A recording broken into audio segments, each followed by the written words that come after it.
ಪರಮದಯಾಮಯ ಕರುಣಾನಿಧಿಯಾದ ನಮ್ಮೆಲ್ಲರನ್ನು ಸೃಷ್ಟಿಸಿರುವ, ನಮ್ಮೆಲ್ಲರನ್ನು ಪರಿಪಾಲಿಸುತ್ತಿರುವ ನಮ್ಮೆಲ್ಲರ ಸೃಷ್ಟಿಕರ್ತನ ನಾಮದಿಂದ ಸಕಲ ಸ್ತುತಿ ಸ್ತೋತ್ರಗಳು ನಮ್ಮೆಲ್ಲರನ್ನು ಮತ್ತು ಈ ಬ್ರಹ್ಮಾಂಡವನ್ನು ಸೃಷ್ಟಿಸಿ ಪರಿಪಾಲಿಸುತ್ತಿರುವ ದೇವನಿಗೆ ಮೀಸಲು.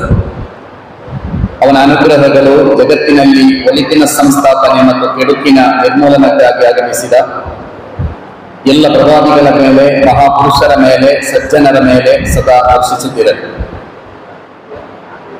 ಈ ಅರ್ಥಪೂರ್ಣ ಕಾರ್ಯಕ್ರಮದಲ್ಲಿ ಭಾಗವಹಿಸುತ್ತಿರುವ ಎಲ್ಲ ಗೌರವಾನ್ವಿತ ಅತಿಥಿಗಳಿಗೆ ಪ್ರಪ್ರಥಮವಾಗಿ ನಾನು ಈದ್ ಹಬ್ಬದ ಶುಭಾಶಯಗಳನ್ನು ಕೋರುತ್ತಾ ಇದ್ದೇನೆ. ಸಹೋದರ ಸಹೋದರಿಯರೇ, ನಮ್ಮ ಕಾಲ ಅಂತರ ಬಹಳ ಕಡಿಮೆಯಾಗಿರುವ ಕಾಲ. ಭೂಮಿ ಮತ್ತು ಆಕಾಶದ ಮಧ್ಯೆ, ಸಮುದ್ರ ತೀರದಿಂದ ಇನ್ನೊಂದು ಸಮುದ್ರ ತೀರದ ಮಧ್ಯೆ, ನಗರ ಮತ್ತು ನಗರಗಳ ಮಧ್ಯೆ, ದೇಶ ಮತ್ತು ದೇಶಗಳ ಮಧ್ಯೆ ಅಂತರ ಬಹಳ ಕಡಿಮೆಯಾಗುತ್ತಿರುವ ಕಾಲ. ಬಹಳ ವೇಗವಾಗಿ ಭೂಮಿಯಿಂದ ನಾವು ಆಕಾಶಕ್ಕೆ ತಲುಪಬಲ್ಲೆವು. ಬಹಳ ವೇಗವಾಗಿ ಒಂದು ದೇಶದಿಂದ ಇನ್ನೊಂದು ದೇಶಕ್ಕೆ ನಾವು ಖಂಡಿತ ತಲುಪ್ತೇವೆ. ಹೀಗೆ ಅಂತರ ಕಡಿಮೆಯಾಗಿರುವ ಕಾಲದಲ್ಲಿ ಮನುಷ್ಯರ ಮಧ್ಯೆ ಅಂತರ ಕಡಿಮೆಯಾಗ್ತಾ ಇದೆಯೇ ಅಥವಾ ಹೆಚ್ಚುತ್ತಾ ಇದೆಯಾ ಅಂತ ಕೇಳಿದ್ರೆ ಉತ್ತರ ನಮಗೆಲ್ಲರಿಗೂ ಗೊತ್ತಿದೆ. ಮನುಷ್ಯರ ಮಧ್ಯೆ ಮಾತ್ರ ದಿನದಿಂದ ದಿನಕ್ಕೆ ಅಂತರ ಹೆಚ್ಚುತ್ತಲೇ ಇದೆ. ಆದ್ದರಿಂದಲೇ ಅಂತರವನ್ನು ಕಡಿಮೆ ಮಾಡಬೇಕಾದ, ಬಹಳ ದೊಡ್ಡ ಚಳವಳಿಯನ್ನು ಮಾಡಬೇಕಾದ ಅಗತ್ಯ ಇದೆ. ನಾವು ನಮ್ಮ ಮಕ್ಕಳು ಎಲ್ಲಾ ಕಡೆಯಿಂದ ಅವರಿಗೆ ಆಲಿಸುತ್ತಿರುವುದು ಹಗೆತನದ, ವಿದ್ವೇಷದ, ವಿಭಜನೆಯ ಸಿದ್ಧಾಂತಗಳು. ಧಾರ್ಮಿಕ ವೇದಿಕೆಗಳಿಂದಲೂ, ರಾಜಕೀಯ ವೇದಿಕೆಗಳಿಂದಲೂ, ಅಸೆಂಬ್ಲಿ ಮತ್ತು ಪಾರ್ಲಿಮೆಂಟ್ಗಳಿಂದಲೂ, ಈಗ ಎಲ್ಲಾ ಕಡೆಗಳಿಂದಲೂ ವಿಭಜನೆಯ, ವಿದ್ವೇಷದ, ಹಗೆತನದ ಸಿದ್ಧಾಂತಗಳನ್ನೇ ಆಲಿಸಿ ಒಂದು ತಲೆಮಾರು ಬೆಳೆಯುವುದಾದರೆ ಖಂಡಿತ ನಾಳೆ ನಮ್ಮ ಮಕ್ಕಳು, ನಾಳೆಯ ತಲೆಮಾರು ಅವರು ಹೇಗಿರಬಹುದು ಅಂತ ಊಹಿಸಲಿಕ್ಕೂ ಕೂಡ ಭಯ ಆಗ್ತಾ ಇದೆ. ಆದ್ದರಿಂದಲೇ ನಮ್ಮ ಮಕ್ಕಳು ಎಲ್ಲ ಕಡೆಯಿಂದ ಅವರು ಪ್ರೀತಿಸುವ, ಗೌರವಿಸುವ ಸಂದೇಶಗಳನ್ನು ನಿರಂತರವಾಗಿ ಆಲಿಸುವಂತಾಗಬೇಕು. ಪವಿತ್ರ ಕುರ್ಆನ್ನಲ್ಲಿ ಒಂದು ಸೂಕ್ತ ಇದೆ, ವಲಾ ತಸ್ತವಿಲ್ ಹಸನತು ವಲ ಸಯ್ಯಿಅ ಇದ್ಫಾ ಬಿಲ್ಲತಿ ಹಿಯ ಅಹ್ಸನ್ ಫಇದಾ ಅಲ್ಲದಿ ಬೈನಕ ವ ಬೈನಹು ಅದಾವತುನ್ ಕಅನ್ನಹು ವಲಿಯುನ್ ಹಮೀಮ್. ಒಳಿತು ಮತ್ತು ಕೆಡುಕು ಸಮಾನ ಅಲ್ಲ ಅಂತ ದೇವ ಹೇಳುವುದು. ಮತ್ತು ಎಲ್ಲ ಕೆಡುಕುಗಳನ್ನು ಇದ್ಫಾ ಬಿಲ್ಲತಿ ಹಿಯ ಅಹ್ಸನ್, ಎಲ್ಲ ಕೆಡುಕುಗಳನ್ನು ನೀವು ಒಳಿತುಗಳ ಮೂಲಕ ನಿವಾರಿಸಬೇಕು. ಕೆಡುಕುಗಳನ್ನು ಕೆಡುಕುಗಳ ಮೂಲಕ ನಿವಾರಿಸುವುದು ಖಂಡಿತ ಸಾಧ್ಯವೇ ಇಲ್ಲ. ಹಗೆತನವನ್ನು ಹಗೆತನದ ಮೂಲಕ ನಿವಾರಿಸುವುದು, ವಿದ್ವೇಷವನ್ನು ವಿದ್ವೇಷದ ಮೂಲಕವೇ ನಿವಾರಿಸುವುದು, ಹಾಗೆ ಕೆಡುಕುಗಳನ್ನು ಕೆಡುಕುಗಳ ಮೂಲಕ ನಿವಾರಿಸುವುದು ಖಂಡಿತ ನಡೆಯದ ಕೆಲಸ.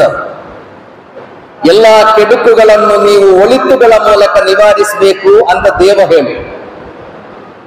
ಆದ್ದರಿಂದ ಸಹೋದರ ಸಹೋದರಿಯರೇ, ಇವತ್ತಿನ ಸಮಾಜದಲ್ಲಿ ಒಂದು ಕಡೆ ಹಗೆತನ, ವಿದ್ವೇಷ, ವಿಭಜನೆ ವ್ಯಾಪಕವಾಗುವಾಗ ಖಂಡಿತವಾಗಿಯೂ ಸಮಾಜಕ್ಕೆ ಪ್ರೀತಿಯ, ಗೌರವದ ಸಂದೇಶಗಳನ್ನು ಕೊಡುತ್ತಲೇ ಇರಬೇಕು.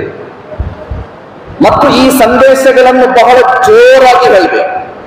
ಮನುಷ್ಯನನ್ನು ಪ್ರೀತಿಸುವುದು, ಗೌರವಿಸುವುದು ಇದು ಬಹಳ ಒರಿಜಿನಲ್ ಥಿಯರಿ. ಅದು ಜಗತ್ತಿನ ಎಲ್ಲಾ ಧರ್ಮಗಳು ಕಲಿಸಿಕೊಟ್ಟ ಪಾಠ. ಅದು ಜಗತ್ತಿಗೆ ಎಲ್ಲಾ ದಾರ್ಶನಿಕರು ಹೇಳಿಕೊಟ್ಟ ಪಾಠ. ಈ ಜಗತ್ತಿಗೆ ಪ್ರವಾದಿಗಳು ಬಂದರು, ಶರಣರು ಬಂದರು, ಆಚಾರ್ಯರು ಬಂದರು. ಅವರೆಲ್ಲ ಬಂದು ನೀವು ದೇವರನ್ನು ಹೇಗೆ ರಕ್ಷಣೆ ಮಾಡಬೇಕು ಅಂತ ಪಾಠ ಹೇಳಿಕೊಡ್ಲಿಲ್ಲ. ದೇವರನ್ನು ನಾವು ರಕ್ಷಣೆ ಮಾಡಬೇಕಾದ ಅಗತ್ಯವೂ ಇಲ್ಲ. ಈ ಜಗತ್ತಿಗೆ ಪ್ರವಾದಿಗಳು ಬಂದದ್ದು, ದಾರ್ಶನಿಕರು ಬಂದದ್ದು, ಶರಣರು ಬಂದದ್ದು, ಆಚಾರ್ಯರು ಬಂದದ್ದು ಮನುಷ್ಯ ಹೇಗೆ ಮನುಷ್ಯನಾಗಿ ಬದುಕಬೇಕು ಎಂಬ ಪಾಠ ಕಲಿಸಿಕೊಡುವುದಕ್ಕೆ.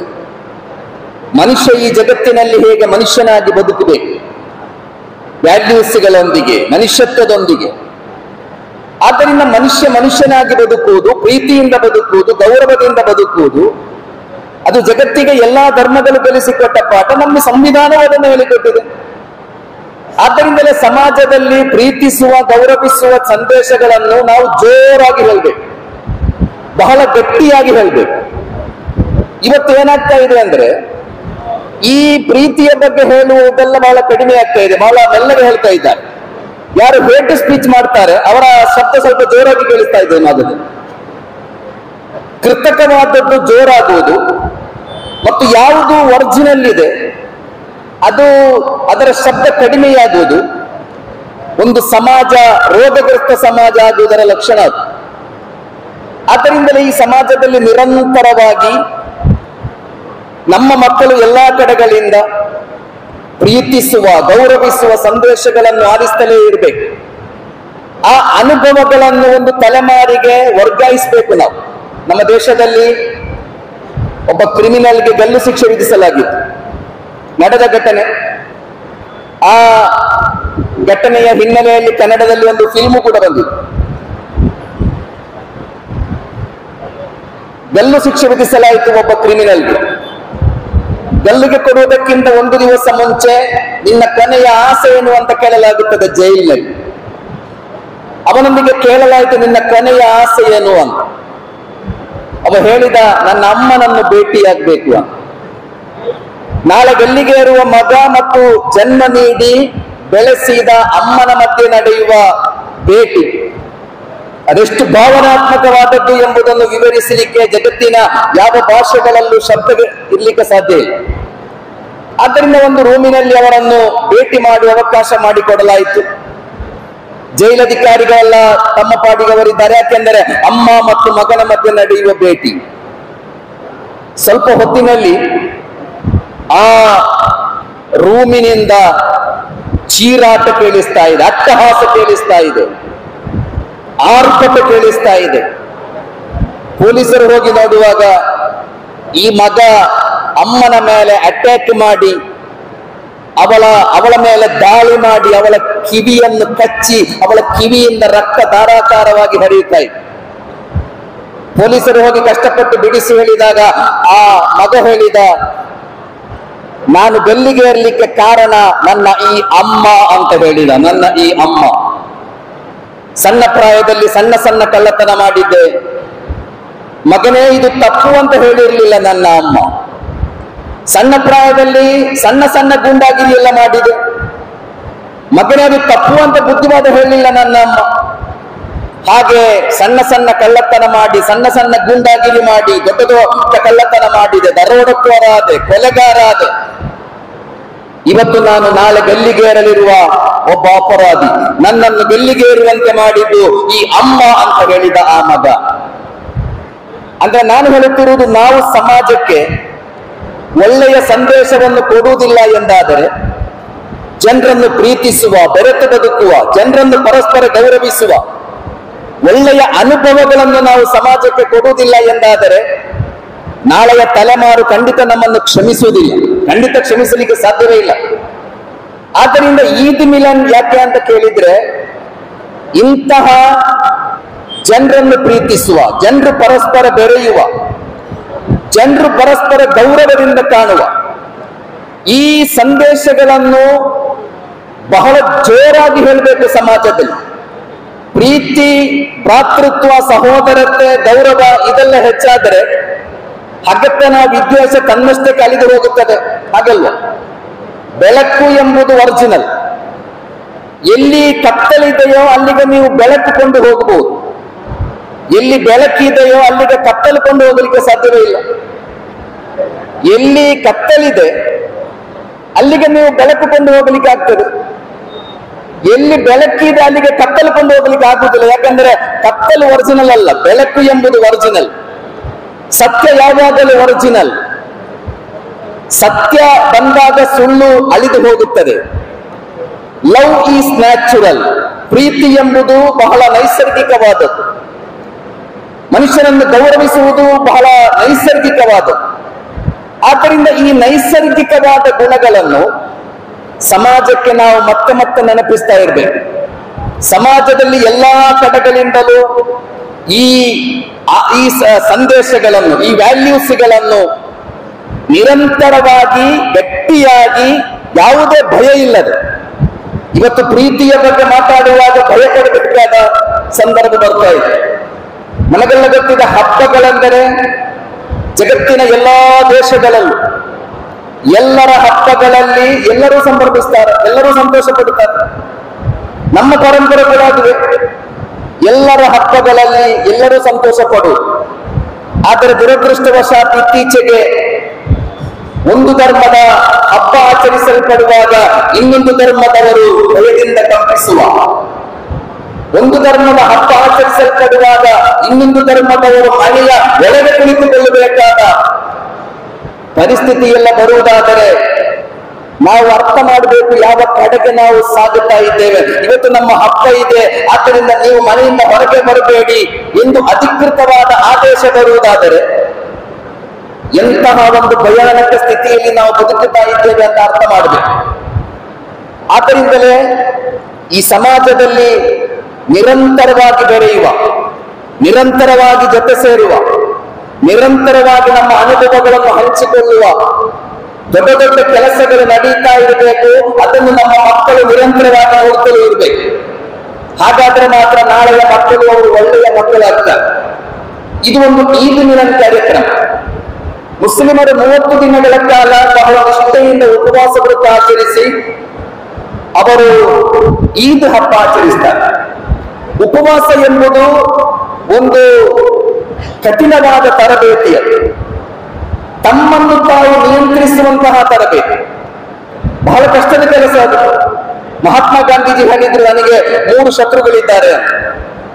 ಒಂದು ಬ್ರಿಟಿಷರು ನನ್ನ ಶತ್ರುಗಳು, ಆದ್ರೆ ಬ್ರಿಟಿಷರನ್ನು ನಾನು ಸೋಲಿಸಬಲ್ಲೆ. ಗಾಂಧೀಜಿ ಹೇಳು, ಬ್ರಿಟಿಷರನ್ನು ಸೋಲಿಸುವುದು ಅಷ್ಟು ಕಷ್ಟದ ಕೆಲಸ.